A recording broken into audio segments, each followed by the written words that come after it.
All India road transport workers federation Tripura শাখা বৃহস্পতিবার পরিবহন কমিশনারের নিকট 11 দফার দাবিতে এক ডেপুটেশন প্রদান করে।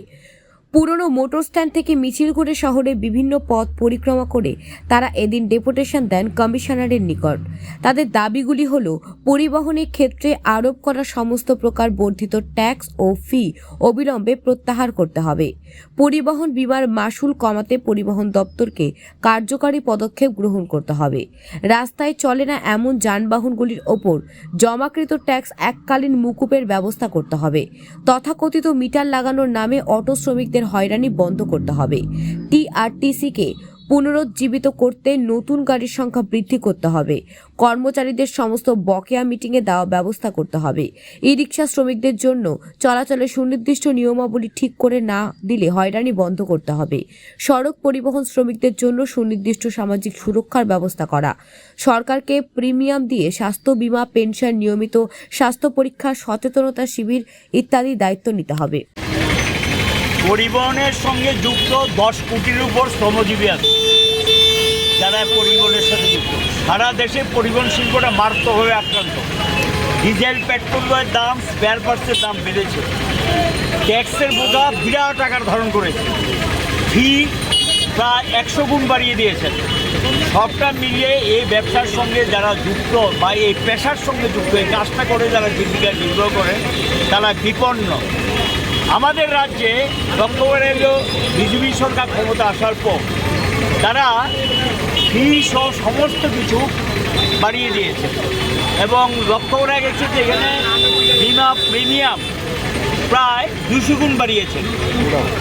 বিমার প্রিমিয়াম তো এই অবস্থাতে তাদের পোষায় না।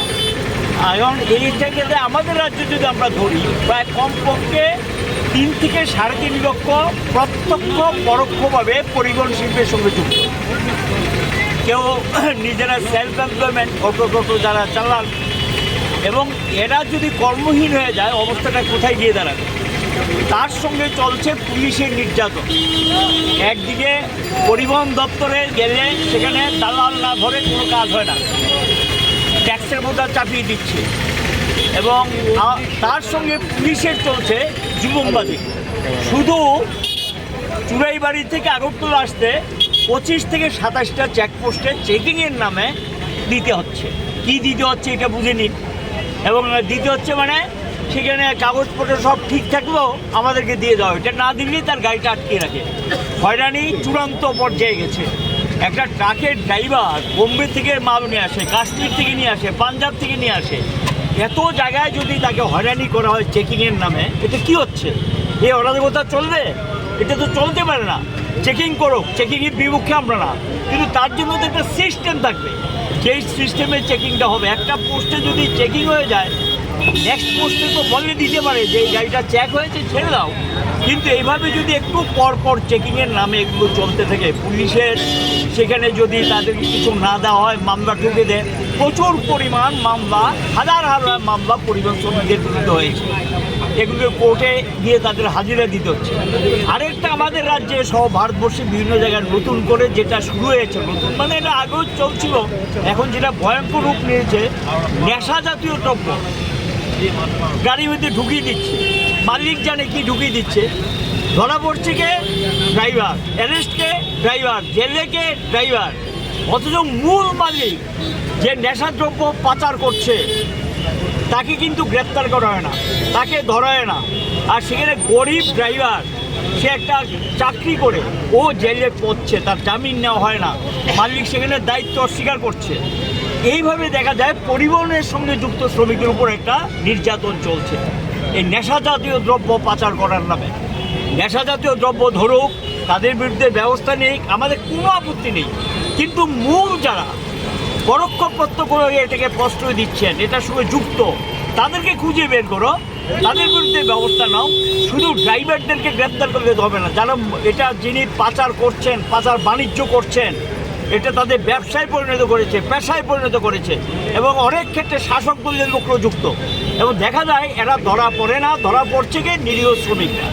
এই যে অবস্থাটা, এই অবস্থাটার বিরুদ্ধে আমরা প্রতিবাদ জানাচ্ছি। পুলিশের কাছে যাওয়া হবে।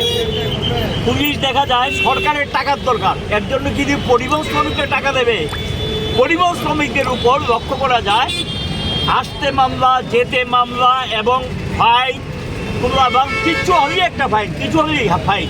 আর এখন তো নতুন আইন লাগু করেছে, যেটা এই লাইন আমরা মানি না, এবং এই লাইনে কার্যকরী করে আরও বেশি চরম নির্যাতন তাদের হবে। এই ফাইন দিতে দিতে তাদের ব্যবসা বাণিজ্য সব লাটে উঠেছে, কর্মহীন হয়ে গেছে বিরাট অংশের শ্রমিক ত্রিপুরাজ্যে। এই সমস্ত প্রতিবাদী আমরা আজকে মিছিল করে যাচ্ছি এবং পরিবহন দপ্তর, আরক্ষা দপ্তরে এটা আমরা মেমোরেন্ডাম আমাদের দিক থেকে দাখিল করা হবে। All India road transport workers federation, তার সঙ্গে যুক্ত আছেন ত্রিপুরা মোটর শ্রমিক union, Tripura autorickshaw workers union, Tripura e rickshaw workers association, এগুলো যুক্তভাবে তারা আজকে মিছিলের ব্যবস্থা করেছে এবং এই দাবিগুলো আমরা দেখছি।